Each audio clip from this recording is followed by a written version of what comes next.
Actually, would you call that an underwhelming performance from the side? Oh, look, I think take the scoreboard out of it. I think there's still some positives. Obviously, we're not happy to lose by that much on our home floor and give up over 100 points, but still some positives there. We in terms of our KPIs, we still ticked a lot of our boxes. I guess the issue was that I think over 40% of their points were from second chance points off offensive rebounds and from turnovers. So two areas that we need to tidy up. But we scored enough points to win. We just needed to stop them, do a better job of stopping them and making it more difficult for them to score.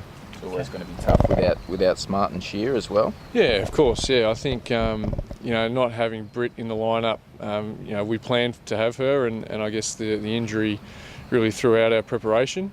So I guess that comes back to me and my coaching staff to get the players ready and enable them to deal with that situation.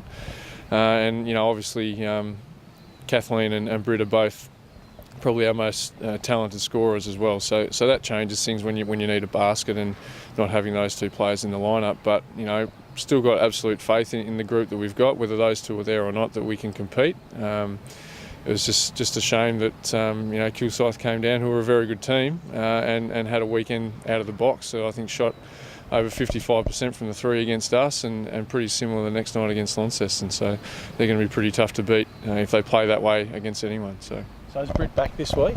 Yeah, so she's had a good build up this week. Obviously getting some treatment on the injury, and then we'll check in again tomorrow with the medical staff and give her every opportunity to play. At this stage, it's looking likely it should be in the lineup. And Kathleen's arrived, so how good's that to have her in? How ready will she be to play, I suppose? Yeah, definitely. She got back into the state yesterday and is looking in really good condition, having a tough, I guess, season in Poland and have had a bit of a rest over the last week or so. So she should come back in ready to go, and we'll do some fine-tuning tomorrow night and go from there. But to have her back in our lineup is obviously huge. She's a massive player for our structure and has been for the last 5 years. So to have her back's really, really good. How much is it burning inside that you lost that final to the Tawns last year and you finally get another crack at them 6 months later? Yeah, definitely. That's still there, and I know the girls definitely haven't forgot about that. So we'll carry that into Saturday night. It's obviously not all about last year. We're a new group. Well, not a new group, but we've made some changes and we're going hopefully in a forwards direction. So not looking back too much, but we definitely owe them one. That's for sure.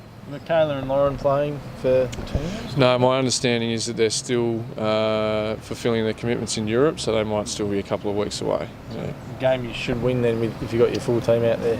Yeah, well, I wouldn't say that so much. I mean, Lauren Nicholson and Alex Wilson are both quality WNBL players, so we know that they're still a force to be reckoned with. Ellie Collins is playing probably the best basketball of her career, put in 20-odd points over Kilsyth on the weekend. So regardless of who's in the lineup and who's not, we know that it's going to be a massive challenge, and we're certainly not taking anything for granted. But it's an important game for us now. We don't want to go, 0-2, and we really want to start making some steps towards our end goal, and that's competing for a championship.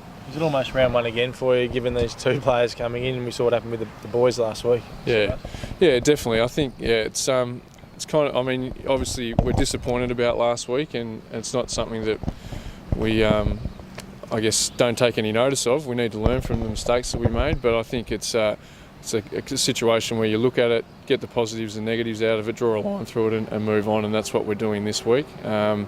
And I think you'll see a much better effort from our girls this week in terms of defensive intensity, I think, and just being a little bit more organised when the other team comes at us. I think, the destabilising factor was, I guess, losing Britt before the game, and I think when Kilsyth made their run at us, we just weren't quite in the right frame of mind to deal with that. So I think, having been more prepared for that this week, I think will hold us in good stead.